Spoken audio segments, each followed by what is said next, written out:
Google Maps. Literally, we rely on using it every day in our life. We carry it wherever we go to places that we're unfamiliar with. At times, Google Maps won't always be so accurate. No one knows if it's going to lead you to a random place that you will never get back home safely. And the story I'm about to tell you is my real life experience.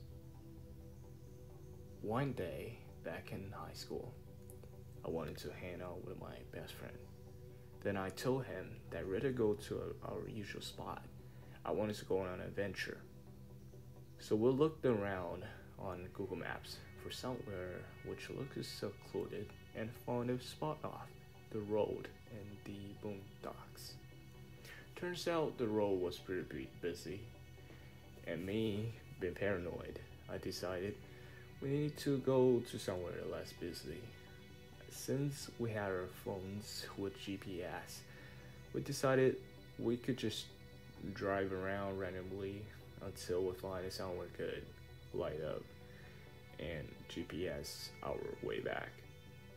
So we found a close to the gas station.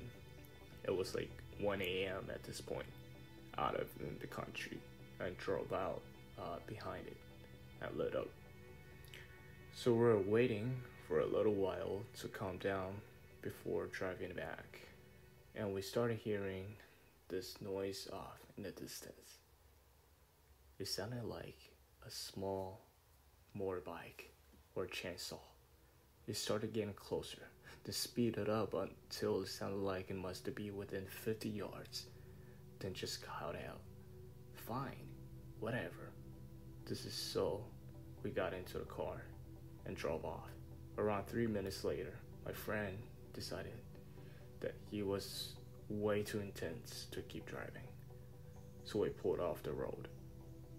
At that point, we realized that part of the problem is that we drove into some fog so thick we couldn't barely see 10 feet in front of us. Having avoided the danger, we decided to weigh out the fog out of the mind, or the fog out of the earth, whichever is left first. The fog is very eerie. We're seeing faint lights come on the horizon and slowly grow in intensity for what felt like minutes until finally our car would pass by. Been high and paranoid, argumented this eerie feeling, of course.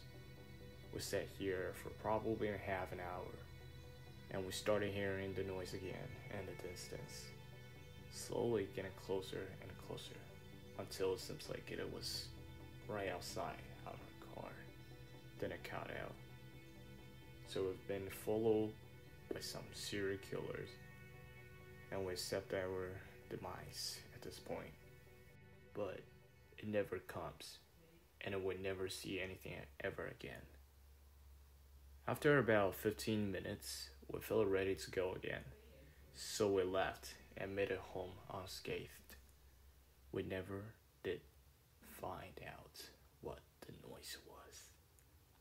Thank you all for subscribing, commenting, and like to my channel. This finds us the best way to support me, and I will see you in my next episode.